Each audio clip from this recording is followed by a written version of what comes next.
वज़ीर ख़ारजा बिलावल भुट्टो ज़रदारी की जापानी हममनसब के हमरा न्यूज़ कॉन्फ्रेंस। कहते हैं जापान के साथ ताल्लुकात का फ़रोग़ चाहते हैं, सरमायाकारी, तिजारत, सियाहत और मुख्तलिफ शोबों में ताउन बढ़ाना चाहते हैं। पाकिस्तान जापान को अफरादी क़ुव्वत मुहैया कर सकता है। निजी शोबा दो तरफ़ा ताल्लुकात में कलीदी किरदार अदा कर सकता है।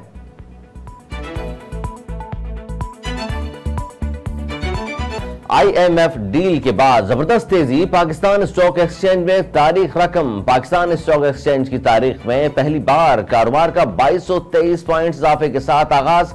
कारोबार के आगाज पर ही 100 इंडेक्स यकदम 5.3% ऊपर गया।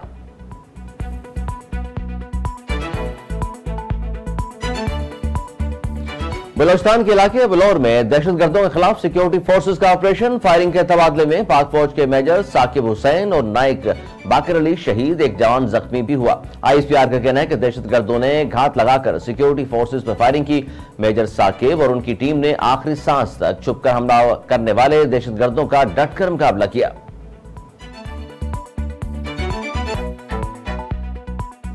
मुल्क भर में आज से मानसून बारिशों की पेशगोई, अर्बन फ्लडिंग का भी खतरा। महकमा मौसमियात के मुताबिक आज से 8 जुलाई के मुल्क के मुख्तलिफ शहरों में आंधी गरज चमक के साथ बारिश का इम्कान है। PDMA की जानिब से भी बारिशों के पेश नजर अलर्ट जारी।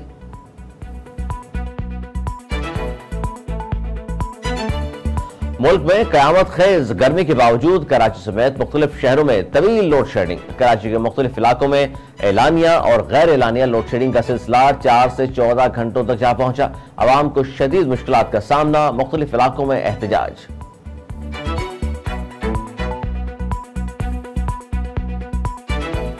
साहिवाल पुलिस ने पाकिस्तान तहरीक इंसाफ के रहनुमा मियां उमर अली को गिरफ्तार कर लिया। पुलिस के मुताबिक मियां उमर अली को थाना गलावंडी की पुलिस ने 9 मई के वाकया से मुतल्लिक दर्ज मुकदमे में गिरफ्तार किया है।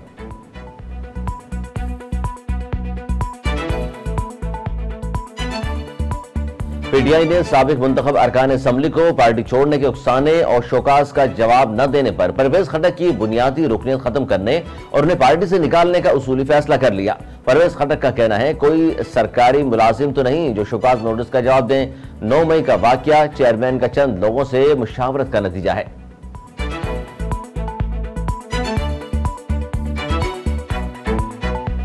कुरान पाक की बेहुरमती के वाकयात को रोकने के लिए इज्तिमाई इक़दाम की जरूरत है। मजहबी मुनाफरत को रोकने के लिए बैनुल-अक़वामी कानून का इस्तेमाल किया जाना चाहिए। स्वीडन में कुरान पाक की बेहुरमती के वाकये के बाद जद्दा में OIC के बुलाए गए गैर मामूली इजलास के बाद एलामिया जारी।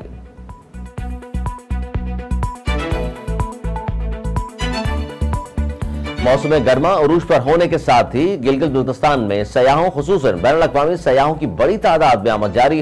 तकरीबन 8 से 10 हजार मुल्की और गैर मुल्की सयाहों ने बकरीद गिलगित बल्तिस्तान में मनाई। गैर मुल्की सयाहों का कहना है कि पाकिस्तान सियाहती लिहाज से इंतहाई महफूज मुल्क है।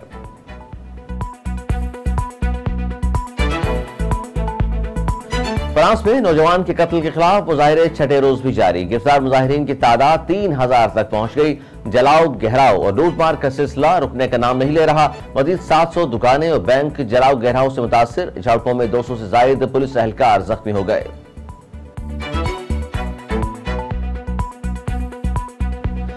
एशियन सीरीज के दूसरे टेस्ट में भी ऑस्ट्रेलिया ने इंग्लैंड को शिकस्त दे दी। ऑस्ट्रेलिया ने सनसनीखेज मुकाबले के बाद इंग्लैंड को 43 रन से शिकस्त देकर सीरीज में 2-0 की बढ़तरी हासिल कर ली। ऑस्ट्रेलिया के 371 रन के ताक़ुब में इंग्लैंड की पूरी टीम 327 रन पर ढेर हो गई। बेहतरीन कारकर्दगी दिखाने पर स्टीव स्मिथ को मैन ऑफ द मैच का अवार्ड दिया गया।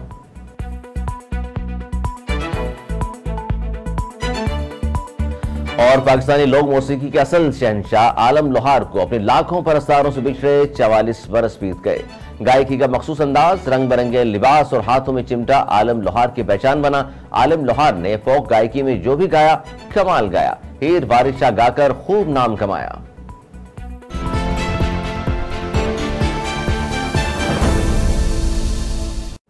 हेडलाइंस